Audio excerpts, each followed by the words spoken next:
Can you share with us some success stories of something like, Parramatta Mission done that impact some of the cases that you guys been looking after?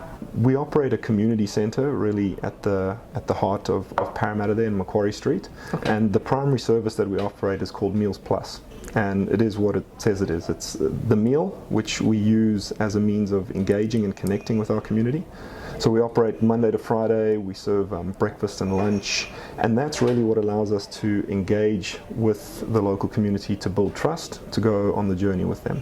Because trust, is the currency with which you get anything done in today's world. And so, who are our guests, who are our clients? People like you and me. People, ex-bank managers, lawyers, people with PhDs, teachers. They were up here at one point, and through a difficult situation, a crisis, a relationship breakdown, a loss of a job, they found themselves down here. A big part of what we do there is the listening, but then I guess one of the stories that really motivates me in terms of why I'm there was this beautiful lady, Lisa. Lisa had a challenging upbringing. She was a victim of sexual assault from a young age. She had become a drug user. As a result, she had a mental health condition as well. And Lisa held the record for the most number of complaints down Macquarie Street from local businesses and bystanders to the police. And I think it was 34. So she was homeless and she was on the road. She was homeless on the road. She had a drug issue, a mental health condition, and that resulted in all sorts of behaviour that we consider to be untoward. But she would always come back to the mission, and we would always be there to clothe her, to feed her, to work with her to try and get accommodation for her.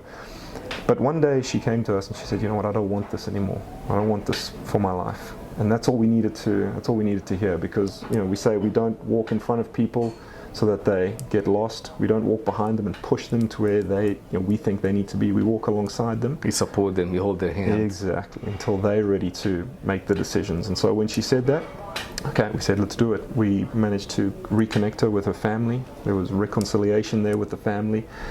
She checked herself into a rehabilitation clinic, started seeing a psychologist to get her mental health managed. We managed to get her housed.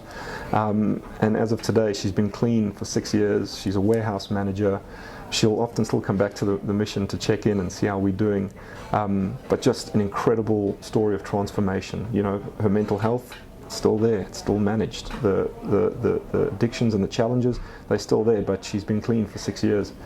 But that whole journey took 4 years of up and downs and 1, 2, 3, 4, 5, 6, 7 chances. But we never refused to stop working with people. It's amazing, and it could happen to anyone.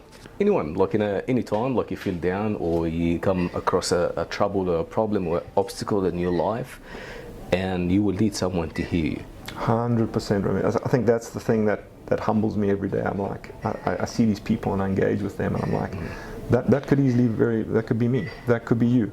And when you actually hear their stories, a lot of them, like I said, high flyers, CEOs of organizations. One guy had a mansion in Vaucluse. When I heard this story, I couldn't believe it, and just hearing about the relationship breakdown and how he went from here to here. And you can just imagine what that does for confidence, for someone's self-worth and belief. And to get back up to here, oh man, it's like, and the stigma is like, just get a job, just make it happen. It's like, oh, when you hear these people, what they've been through, it's much easier to say than do. Yeah, it's really hard.